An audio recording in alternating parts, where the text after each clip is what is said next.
வணக்கம் என்னாரே நட்புகளே, சகோதர சகோதரிகளே. இந்த வீடியோ ஒரு பகிரங்கமான வீடியோ, ஒரு பரபரப்பான வீடியோ, சில ரகசியங்களை உடைக்க வேண்டிய ஒரு வீடியோ. இதனால் எனக்கும் சூர்யாவுக்கும் மிகப்பெரிய பிரச்சனை வரலாம். ஏன் இந்த வீடியோவை போட்டு முடிச்சுட்டு நான் அப்லோடு பண்ணிவிட்டு வீட்டுக்கு போகிறதுக்குள்ளே அவள் என்னோடய பேக்கு துணிமணி எல்லாத்தையும் எடுத்து ரோட்டில் வீசக்கூடிய ஒரு நிலைமை வந்தாலும் வரலாம். அந்த அளவுக்கு சில விஷயங்களையும் சில ரகசியங்களையும் உங்கள் முன்னால் ஓப்பனாக உடச்சி விட போகிறேன். அதாவது எனக்கும் சுமிக்கும் இருக்கிற அந்த என்ன சொல்கிறது ரிலேஷன்ஷிப்புங்கிறத விட நாங்கள் 2 பேரும் கணவன் மனைவி, அதில் எந்த டவுட்டும் கிடையாது. ஆனால் இப்போ சமீப காலமாக எங்களுக்குள்ளே பிரச்சனை ஓடிக்கிட்டு இருக்கிறதும், நான் அவகிட்ட பேசாமல் இருக்கிறதும், அவள் என்கிட்ட பேசாமல் இருக்கிறதும் உங்கள் எல்லாருக்கும் தெரிஞ்ச விஷயம். ஆனாலும் நாங்கள் ரகசியமாக நேற்றுலேருந்து பேச ஆரம்பிச்சிட்டோம். இன்றைக்கி காலையில் கூட என்கிட்ட 1 மணி நேரம் இப்போ சுமி பேசியிருக்கான். என்னென்ன விஷயமா தெரியுமா? பால்கோவா விஷயமா பேசினேன். நேற்று வாங்கி கொடுத்த பால்கோவா அவள் திங்கலைன்னு நினைக்கிறீங்களா? தின்னுட்டான். என் மகன் கொண்டு போய், அம்மா இந்தாங்க அத்தா உங்களுக்காக ஆசையாக பால்கோவா வாங்கிட்டு வந்திருக்கிறாரு, இந்தாங்க பால் அல்வா அப்படின்னு சொல்லி ஏன் சார்பா கொண்டு போய் என் மகன் கொடுத்த உடனே வாங்கி தின்னுட்டு, என்னடா ஒரு பாக்கெட்டு பால்கோவா தான் வாங்கிட்டு வந்தாரா, கஞ்சம் பிடிச்சவர், இன்னொரு 2-3 பாக்கெட்டு பால்கோவா வாங்கிட்டு வந்திருக்கலாமா இல்லையா, எனக்கு தான் பால்கோவானா உசுறு இல்லையா அப்படின்னு சொல்லி என் மயன்கிட்ட சொல்லி சிலாகிச்சிருக்காங்க. அதை தவிர்த்து இன்னொரு விஷயம் சொல்லணும். சரி வேணாம், அந்த விஷயத்தை கூட நான் அப்புறம் சொல்கிறேன். அதாவது அவளுக்கும் சுகைலுக்கும் இருக்கிற உறவை பற்றி என்கிட்ட சொன்னான். எங்களுக்குள்ளே இருக்கிறது ஜஸ்ட்டு ஒரு ஃப்ரெண்ட்ஷிப்பு தான். உங்களை வெறுப்பேற்றுறதுக்காகவும் நீங்கள் என்கிட்ட சேரணுங்கிறதுக்காகவும் நிறையா பேசணும், மன விட்டு பேசணும். எல்லாத்தையுமே இன்றைக்கி உங்கள் முன்னால் ஒப்பிக்கிறது தான் என் வேலை. ஏன்னா என் மனசுக்குள்ளே இருக்கிற பாரமெல்லாம் குறைஞ்சிருச்சு. எங்கே என் பொண்டாட்டி என் கூட சேராமல் போயிடுவாளோ, கடைசி காலத்தில் நம்மளுக்கு யாரும் இல்லாத அனாதையாக போயிடுவோமோ, அப்படிலாம் நான் ரொம்ப மனசில் ஃபீல் பண்ணிக்கிட்டு இருந்தேன். ஆனால் அதையெல்லாம் தாண்டி நீங்கள் அனாதை கிடையாதுங்க. உங்களுக்கு அன்பான மனைவியா, அருமை துணைவியா நான் இருக்கேங்க. இவ இடையில வந்தவங்க, இடையிலே ஓடி போயிடுவா. நல்லா எண்ணிக்கங்க. இன்னும் 6 மாதம் அல்லது 1 வருஷத்தில் நீங்கள் அவளுக்கு நாயா பேயா உங்கள் ரத்தத்தை சிந்தி உங்களை உங்கள் உழைப்பெல்லாம் போட்டு ஒரு வீடு கட்டி கொடுக்குறேன்னு சொல்லியிருக்கீங்க. அதுக்காக அவள் சும்மா உங்களை தாஜா பண்ணிக்கிட்டு உங்கள்கிட்ட இருக்கிற பணத்தை பிடுங்கிறதுக்காகவும் உங்கள்கிட்ட வீடு வாங்குறதுக்காகவும் உங்களை ஏமாற்றி ஒரு ஏமாத்து பொழைச்சிக்கிட்டு இருக்கா. இது உங்களுக்கு கூடிய சீக்கிரம் தெரிய வரும். அவள் என்னைக்கு எஸ்எஸ் மசாலாங்கிற பேருக்கே சூர்யா சுப்புலட்சுமின்னு சொல்லி தலைப்பு வச்சாலோ அன்னைக்கே அவளை பற்றி நீங்கள் புரிஞ்சுக்கிற வேணாமா? கொஞ்சம் யோசிங்க. மூளையை எதுவும் கடன் கொடுத்துட்டீங்களா அப்படின்னு சொல்லி என்னை நல்லா கேட்டான். கெட்ட கேள்விலாம் கேட்டான். ஆனால் கோவம் இருக்கிற இடத்துல தான் குணம் இருக்குன்னு சொல்லிட்டு நானும் விட்டுட்டேன். ஏங்க, எவ்வளோ ஒருத்தி எங்கேருந்தோ வந்தவ, செட்டிப்பாளையத்தில் சட்டி கழுவுனவ, அவளே என்னையை பார்த்து வாடகை புருஷன், நீ மஞ்சப்பை புரோக்கரு, இந்த போன வாரம் கூட ஏதோ மஞ்ச மாமாவா, மஞ்சச்சட்டை மாமா என்னென்னமோ சொன்னான்ல. அப்படி இருக்கும்போது கட்டின பொண்டாட்டி ஒரே ஒரு பட்டம், திருட்டு பட்டம் நான் கொடுக்கக்கூடாதாங்க? அப்படி கொடுத்ததுனால தாங்க நீங்கள் ஒழுங்காக காசை கொண்டு கொடுத்தீங்க. என் மேலே எந்த தப்பு இல்லைங்க. நீங்கள் இருக்கிற இடத்த பற்றி யோசிச்சு பாருங்கள். உங்களை அவள் உசுரோடு கொன்றுவா. அவள் வீடு வாங்குற வரைக்கும் தான் உங்கள் கூட இருப்பா. அதுக்கப்புறம் பாலவிநாயகம் சொல்லி அவள் புருஷனோட ஓடி போயிடுவா. இல்லைன்னா உங்களை அடித்து துரத்திடுவா. இதெல்லாம் புரிஞ்சுக்கிறாமல் எதுக்கு மெண்டல்தனமாக அவள் கூட இன்னும் அவள் தான் எனக்கு கடைசியில் எல்லாம் எடுத்து வச்சு பார்ப்பா, அவள் தான் எனக்கு மூத்திரம் அள்ளி போடுவா. இதெல்லாம் விடுங்க. கடைசி வரைக்கும் வரப்போகிறது நம்ம குடும்பம். நீங்கள், நான், நம்ம பிள்ளைங்க, உங்கள் பேர், இதுதாங்க வாழ்க்கை. இதை தவிர்த்து சும்மா போட்டுக்கிட்டு எங்கேயோ உட்காந்துக்கிட்டு எதுக்குங்க உங்களுக்கு இந்த வேலை? அவளே ஒரு 7.5 பிடிச்சவ, அவள் கூட வாழ வேணாம். இருக்கிற வரைக்கும் இருங்க. உங்களுக்கும் சொல்லி இப்போ நீங்கள் எனக்கு கூட தர வேணாம். அவள் சொன்னது இந்த ஒரு விஷயந்தான் ரொம்ப ஹைலைட்டான பாயிண்ட்டு. நான் உங்களோட பணம் காசை பிடுங்குவேன்னு நீங்கள் எதிர்பார்க்குறீங்களா? இல்லை உங்கள் காசுக்கு தான் ஆசைப்பட்டு இத்தனை வருஷம் உங்களுக்கு 3 பிள்ளை பெற்றேனே. உங்கள் கூட இவ்வளவு நாள் இருக்காளே அவள், காசுக்கு ஆசைப்படாதவ உங்களுக்காக ஒரு கருவை சுமக்கலாம்ல. சரி வாயா போய் ஆப்ரேஷன் பண்ணிட்டு அதை ஓப்பன் பண்ணுவோம், உங்களுக்காக பிள்ளை பத்து தர்றேன் அப்படின்னு சொல்லி அவள் சொல்லியிருக்கலாம்ல. இப்போ வரைக்கும் அந்த வார்த்தை அவள் வாயிலிருந்து வருதா? வரலையில். நீங்கள் கூட பல தடவை வீடியோக்களில் விவாகரத்து தர்றேன், என் பொண்டாட்டியை நான் டைவர்ஸ் கொடுக்க போகிறேன், வக்கீல் நோட்டீஸ் அனுப்பிடுவேன், இப்போ அனுப்புகிறேன் அப்பா அனுப்புகிறேன்னு சொல்லி சொல்கிறீங்க உங்கள் வாயால். ஆனால் அவள் வாயால் இது வரைக்கும் ஒரு தடவையாவது பாலவிநாயகத்தை நான் டைவர்ஸ் பண்ணிடுவேன், நான் அவன் கூட வாழ மாட்டேன் அப்படின்னு சொல்லி உங்கள்கிட்ட ஏதாவது கமிட்மெண்ட் கொடுத்துருக்காளா? இல்லை வீடியோக்களில் எதுலையும் சொல்லியிருக்காளா? கிடையாதுல்ல. அப்போ அவள் விஷயத்தில் அவள் கரெக்டாக இருக்காள்ல. ஆனால் உங்களை மாத்திரம் ஏறி மேயிறாள்ல, உங்களை ஏமாத்துறாள்ல. இதை கூட புரிஞ்சுக்கிறாத ஒரு தற்குறியாக இருக்கீங்க நீங்கள் அப்படின்னு சொல்லி என்னை பல கேள்விகள் கேட்டாங்க. எனக்கு அப்போ தான் கொஞ்சம் கொஞ்சமாக வந்து சொரணை வந்துச்சு. ஏப்பா அப்படி உள்ளவன் நீ வந்து ஏன் வந்து இன்னொருத்தனுக்காக சுவைலுங்கிறவனுக்காக என்கிட்ட பேசாத மாதிரியும் பழகாத மாதிரியும் வீட்டுக்கு வந்தால் வீடியோ போட்டால் மூஞ்சியை காட்ட மாட்டேங்கிற, என்கிட்ட ஓடி போயிடுற. முந்தியெலாம் வந்து நான் லைவ் போட்டால் என் பின்னால் வந்து நல்லா தலை நிறைய மல்லிகைப்பூ வச்சுக்கிட்டு அப்படியே சூப்பராக நிற்ப, நல்லா ஒரு சேலை கட்டி அழகாக ஒரு சிலை மாதிரி நிற்ப. இப்போலாம் அப்படி வரமாட்டேங்கிற, வீடியோக்களில் வந்து வரமாட்டேங்கிற, ஒரு காப்பி போட்டு கொடுக்க மாட்டேங்கிற, தண்ணி அள்ளி கொடுக்க மாட்டேங்கிற. அப்போ இதெல்லாம் நினைக்கும் போது என் பொண்டாட்டி என்னை விட்டு வெகு தூரம் போயிட்டான்னு சொல்லி நான் ஃபீல் பண்ணுறது என்னப்பா தப்பு அப்படின்னு கேட்டேன். அங்கே தான் நீங்கள் தப்பு பண்ணுறீங்க. உங்களை என் பக்கம் வர வைக்கிறதுக்காகத்தான் இந்த முயற்சிகளே தவிர சுகையில் வந்து திருப்திப்படுத்துறதுக்காக கிடையவே கிடையாது. நான் எப்பயும் போல் இன்னமும் நான் கல்லு கேம் தான் விளாண்டுக்கிட்டு இருக்கேன். உங்கள் முன்னால் அந்த ஆளுக்கிட்ட பேசுகிற மாதிரி சும்மா நடிக்கிறேன்.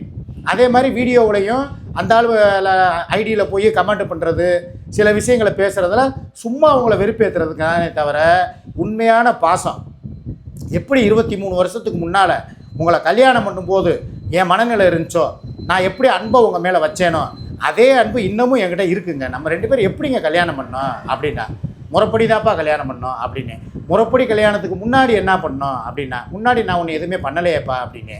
இல்லைங்க அந்த பண்ணலை கேட்கலைங்க, நம்ம காதல் பண்ணோமே அதை சொல்லுங்க அப்படின்னா. ஆமாம் காதல் பண்ணோம். நான் வந்து எய்த்தாப்பில் பெட்டி கடை வச்சுருந்தேன். சர்பத்து வந்து நீ போட்டு கேட்ப, நல்லா ஐஸு இனிப்பெல்லாம் எலுமிச்சம்பழம்லாம் நல்லா தூக்கலாக போட்டு உனக்கு வந்து உன் தங்கச்சி மூலியமாக அங்கேருந்து கொடுத்து விடுவேன். நீ அங்கேருந்து எனக்கு லெட்ரு போடுவேன், நான் பதிலுக்கு உனக்கு லெட்ரு போடுவேன். நம்ம காதல் பரிமாற்றங்களையெல்லாம் அப்போ நம்ம பண்ணணும். ஆமாப்பா அதுக்கு என்னப்பா அப்படின்னு கேட்டேன். அதே காதல், அதே அன்பு, அதே தூய்மையான உள்ளம் இன்னமும் உங்களை வந்து என் சிக்காவாக தான் நான் நினைக்கிறேன். என் மனசுக்குள்ளே எந்த ஒரு களங்கமோ எந்த ஒரு உங்களுக்கு துரோகம் பண்ணணுங்கிற நினைப்போ ஒரு துளியளவு கூட கிடையாதுங்க அப்படின்னு சொன்ன உடனே என் கண்ணில் கண்ணீர் அப்படியே தாரையாக ஒழுகுச்சு. அதே மாதிரி அவளும் அழுதா. அவள் அழுக, நான் அழுக, 2 பேரும் மாறி மாறி அழுதோம். சரி இப்போ என்னதாங்க உங்கள் முடிவு அப்படின்னு சொல்லி கேட்டான். கொஞ்சம் பொறுப்பாக அவளுக்கு செய்ய வேண்டிய கடமைகளில் இன்னும் கொஞ்சோண்டு இருக்குது, அதை மாத்திரம் முடிச்சுட்டு வந்துடுறேன். இல்லைன்னா அவள் வந்து என்னை பிளாக்மெயில் பண்ணுவாப்பா. என்னையை பற்றி நான் இன்னொரு விஷயங்க, இந்த இடத்துல நான் ஒரு விஷயத்தை பதிவு பண்ணியே ஆகணும். இல்லைன்னு வைங்களேன், நீங்கள் வந்து ஏன் வந்து இன்னும் கட்டப்பை கருப்பியை விடாமல் அவள் கூடயே இருக்கீங்க? வீடு நீங்கள் அவளுக்கு கட்டி கொடுத்தே தான் ஆகணுமா? ஏன் அவளும் சம்பாதிக்கிறாள்ல, அவள் சம்பாத்தியத்தில் அவள் வீடு கட்டிக்கிறட்டும், அவள் பிள்ளைய வளர்ந்து ஆளாயிட்டாங்க, அதனால் அவள் பார்த்துக்கிறட்டும் அவள் குடும்பத்தைன்னு சொன்னப்போ சில ரகசியங்களை நான் சுமிக்கிட்ட சொன்னேன்.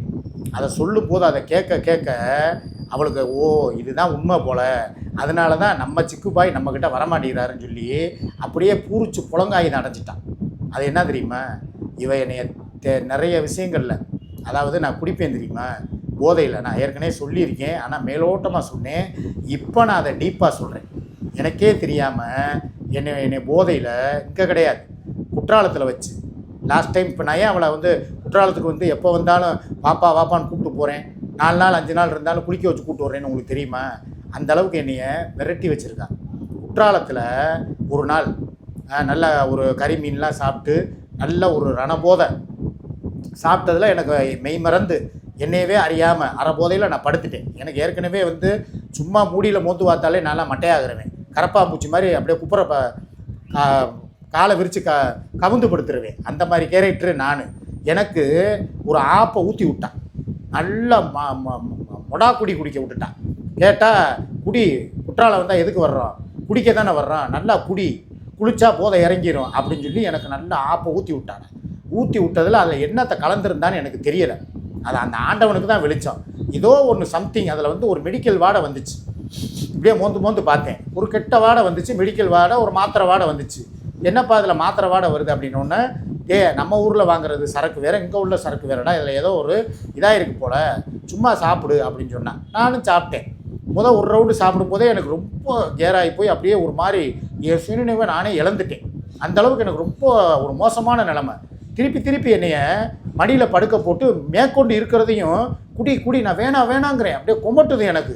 அபூர்வ சகோதரர் படத்தில் எப்படி வந்து ஸ்ரீவித்யாவுக்கு வந்து நாகேஷ் வாயில் வந்து அந்த விஷமருந்தை ஊற்றுவாரோ, அதுக்கு அப்படியே தெரிக்கும் பாருங்கள், அப்படியே ஊற்றும் போதே அப்படியே இப்படி தெரிக்கும். அதை மாதிரி நான் வேணாங்கிறேன். மங்குன்னு சின்ன பிள்ளைகளுக்கு புட்டிப்பாலை ஊட்டுவாங்க பார்த்தீங்களா, அதை மாதிரி என்னை படுக்க போட்டு வாயில் கொமட்டிலேயே இப்படி ஊற்றி விட்டான். குடித்ததில் நான் மட்டையாயிட்டேன். எனக்கு நல்லா தெரியுது யாரோ நான் சுயநினைவு இல்லாமல் இருக்கும்போது என்னுடைய ஆடைகளை வந்து ஒன்று ஒன்றா களையிற மாதிரி எனக்கு தோணுது. நான் வந்து என்னை விட்டுருங்க என்னை விட்டுருங்க என்னை விட்டுருங்கன்னு நான் அலறேன். நான் தான் கூட இருக்கேன், ஒன்றும் இல்லை, சும்மா படு, ஏசி ஒர்க் ஆகலை, காற்றும் வரல, அதனால் ஃப்ரீயாக படுற, அதனால் உனக்கு நான் தாண்டா சும்மா உனக்கு மேலோட்டமாக அப்படியே மேலாடைகளை மாத்திரம் உருவுறேன் அப்படின்னு சொல்லிட்டு திடீர்னு பார்த்தா பளிச்சுன்னு இது கேட்குது. பார்த்தா பக்கத்தில் ஒரு உருவம் தெரியுது. அது யாருன்னு தெரியல, ஆனால் குட்டையாக இருக்கான், ஆள் பார்க்குறதுக்கு கொஞ்சம் பல்காக இருக்கான், கண்ணு லேசாக வந்து அப்படியே இதாக இருக்குது, இப்போ ஒரு டோரிக்கண்ணு மாதிரி இருக்குது. எனக்கு வந்து அப்படியே தூக்கத்தில் அப்படியே முழிச்சு பார்க்குறேன் யாருன்னு தெரியலன்னு. ஆனால் பிளாஸ் அடிக்குது, டிச்சுக்குன்னு அடிக்குது. என்னடா அது பிளாஸ் அடிக்குது, செல்ஃபோனாக இருந்தாலும் பிளாஸ் அடிக்காதே அப்படின்னு சொல்லி யோசிச்சுட்டு மட்டையாயிட்டேன். திடீர்னு பார்த்தா சாயங்காலம் கால் மேலே கால் போட்டு அப்படியே உட்காந்துருக்கா ராணி மாதிரி அகம்பாவத்தோட. நான் முழிச்சு அப்படியே கண்ணை அப்படியே கசைக்கிட்டே பார்க்குறேன். நம்ம எங்கே இருக்கோம் அப்படின்னு சொல்லி கண்ணை கசைக்கிட்டே பார்க்குறேன். குற்றாலத்தில் தாண்டா இருக்க அப்படிங்கிறான். சரி, இப்போ என்னப்பா எனக்கு என்ன நடந்துச்சு, என்ன என் உடம்புல பார்த்தா வெறும் இதுதான் இருக்குது, வேறு எதையுமே காணோம் அப்படின்னோடனே எல்லாமே வந்து எடுக்க வேண்டியதை எடுத்தாச்சு, போக வேண்டிய இடத்துக்கு போயிருச்சு. இனிமேல் லேபுக்கு மாத்திரம்தான் போய் அதை பிரிண்ட் போடுற வேலை எல்லாம் முடிஞ்சு போச்சு. இனிமேல் நீ எனக்கு அடிமை. எனக்கு வீடு வாசல் வாங்கி கொடுத்துட்டு, அதுவும் கொஞ்சம் நஞ்சம் இல்லை, 1 கோடி அல்லது ஒரு 75 லட்சம் அந்த அமௌண்ட்டுக்கு நீ வீடு வாங்கி கொடுத்துட்டு தான் என்னை விட்டு போகிற. அது வரைக்கும் எனக்கு நீ வாச்ச கொத்தடிமை அப்படின்னு சொல்லி என்னை அன்னைக்கு பிளாக்மெயில் பண்ண ஆரம்பித்தவன். இத்தனை நாள் என் மனசுக்குள்ளே போட்டு குமுறிக்கிட்டு இருந்த விஷயத்தை, புதைச்ச விஷயத்தை இன்றைக்கி நான் வெளியெடுத்து விடுறேன். இதுதான் உண்மை. கேட்டால் என்ன சொல்லுவேன், உன்னதெல்லாம் யார் பார்க்க போகிறா, உன்னையெல்லாம் வந்து பார்த்தவன் அங்கேயே வந்து செத்துருவேன். அதெல்லாம் நடிப்பு மக்களே, நடிப்பு. உண்மையிலே அவன் என்னை எடுத்து வச்சுட்டு இப்போ வரைக்கும் பிளாக்மெயில் பண்ணுறான். இந்த விஷயத்த இன்னைக்கு காலையில் தான் நான் சுமிக்கிட்ட சொன்னேன். இந்த மாதிரி என்னை வந்து பிளாக்மெயில் பண்ணுறாப்பா.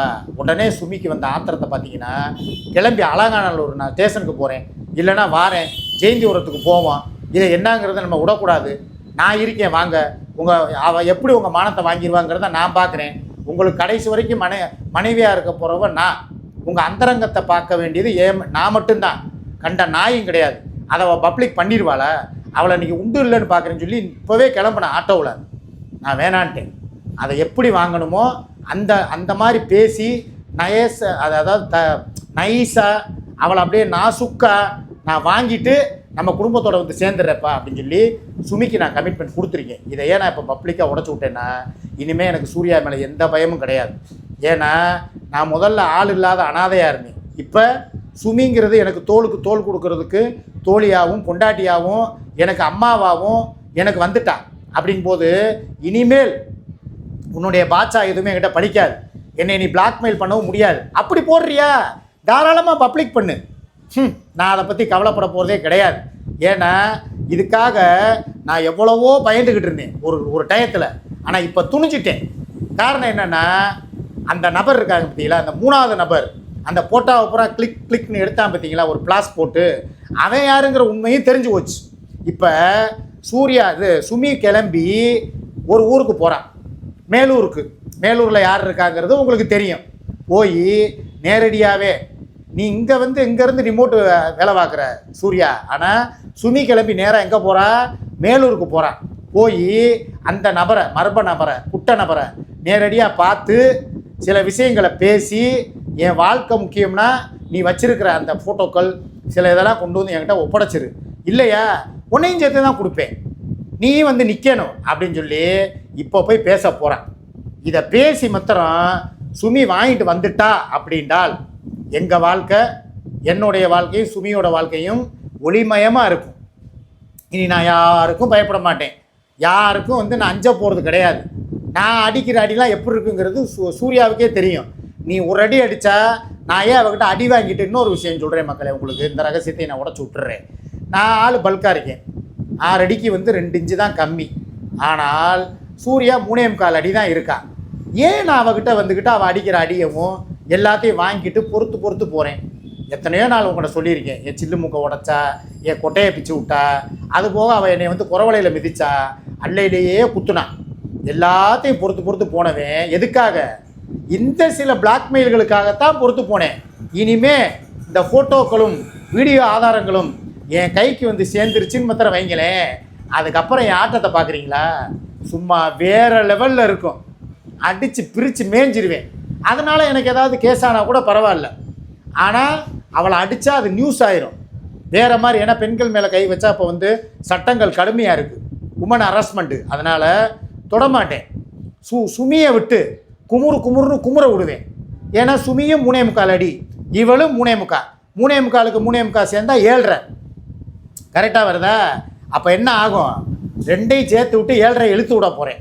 இழுத்து விட்டு மண்ணு கட்டுங்கடி, 2 பேர் முடியை பிடிச்சி ஆஞ்சிக்கங்க. இவன் முடி அவள் கையில், அவள் முடி இவ கையில். ஆனால் சூர்யா முடியை விட சுமி முடி சும்மா தேங்காய் நார் மாதிரி, சும்மா ரப்பர் மாதிரி இருக்கும். அதை பிடிச்சா உன் கையெல்லாம் குத்தி கிழிச்சிரும், ரத்த காடு ஆயிரும். பார்த்துக்க, அவன் முடியல நீ டச் பண்ணவே முடியாது. அதே ஆனால் ஓ முடி அப்படி கிடையாது. ஏற்கனவே உனக்கு முடியே இல்லை. முக்கா கிரவுண்டு இடத்த வந்து முன்னெத்தியில் வாங்கி போட்டிருக்க. T20 கிரவுண்டே இருக்குது. இருக்கிற முடி மாத்திரம் பிளறி முடி, பின்னால் இருக்கிற முடி பிடிச்சி இழுத்து தர. நீ எத்தனை தடவை உங்கள் அம்மாவை இழுத்து ரோட்டில் போட்டு இழுத்து அடிச்சிருக்க. கர்மா இஸ் பூமரங். புரிஞ்சுக்கங்க இந்த இடத்துல, கர்மா இஸ் பூமரங். கண்டிப்பாக இவளுக்கு அதே கதி வரும். ஆனால் இழுத்து அடிக்க போகிறது யார்? ஏன் பொண்டாட்டி. அவளை வச்சு உன் முடியை தரன்னு இழுத்து திருநகர் ஃபுல்லாக ஒரு ரவுண்ட் அடிக்க விடுவேன். பார்க்குறியா? அதுதான் இப்போ இருக்கிற ஆதாரத்தை மாத்திரம் எங்கள் கை பற்றிக்கிறோம். எங்கள் கைக்கு வந்ததுக்கப்புறம் நாங்கள் என்ன பண்ண போகிறோங்கிறத வேடிக்கை மாத்திரம் பாரு. இந்த வீடியோவை பார்த்துட்டு கண்டிப்பாக அவள் கொந்தளிப்பாள். யார்? என்னைய. நீங்கள் 2 பேரும் புருஷன் பொண்டாட்டியா பார்ப்போம்டா, நீயா நானான்னு சொல்லி வருவா. நான் வந்து ஏற்கனவே உனக்கு முதுகில் மார்க்கு போட்டவேன், சரியா? அதை மறந்துடாத. அந்த தழும்பே செப்டம்பர் 2 வந்தாலே 1 வருஷம் ஆகியும் இன்னும் உனக்கு ஆறாமல் கிடக்கு. அதை மறந்துடாத. நாங்கள் அவள் ஒரு ஆளுக்கே உன்னால் சமாளிக்க முடியாமல் சிம்பலை போட்டு விட்ருக்கா முதுகில். இதே நானும் கும்பலாக வந்தேன்னு வைவேன், அவ்வளவுதான். நீ சாம்பல். நீ பீனிக்ஸ் பறவை மாதிரிலாம் எந்திரிக்க முடியாது சூர்யா. உனக்கு தான் சொல்கிறேன். எவ்வளவு நாள் நீ ஆடுவியோ ஆடு. இப்போ நானும் என் பொண்டாட்டி ஒன்றா சேர்த்து உன்னைய ஒடுன்னு ஓட விடுவோம். வர்றான் பாரு வேட்டைக்காரன்னு. நாங்கள் 2 பேர் வருவோம். நான் வேட்டைக்காரன், சுமி வேட்டைக்காரி. பார்க்குறியா? நாங்கள் 2 பேர் வர்றோம், உன்னைய தூக்குறோம், தாக்குறோம். இதை வந்து வேறு மாதிரி நினச்சிடாதீங்க. சட்டப்படி எதாக இருந்தாலும் பண்ணிக்கிறோன்னு சொல்ல வர்றேன். உடனே அவள் இதையே இதை பண்ணிட்டு போய் இன்னும் 2 பேரும் சேர்ந்து தூக்குறாங்களாம் தாக்குறாங்களான்னு சொல்லக்கூடாது. பொதுவாக சொன்னேன், அவ்வளவுதான். இனிமேல் நான் பயப்பட போகிறது இல்லைங்க. இது தாங்க உண்மை.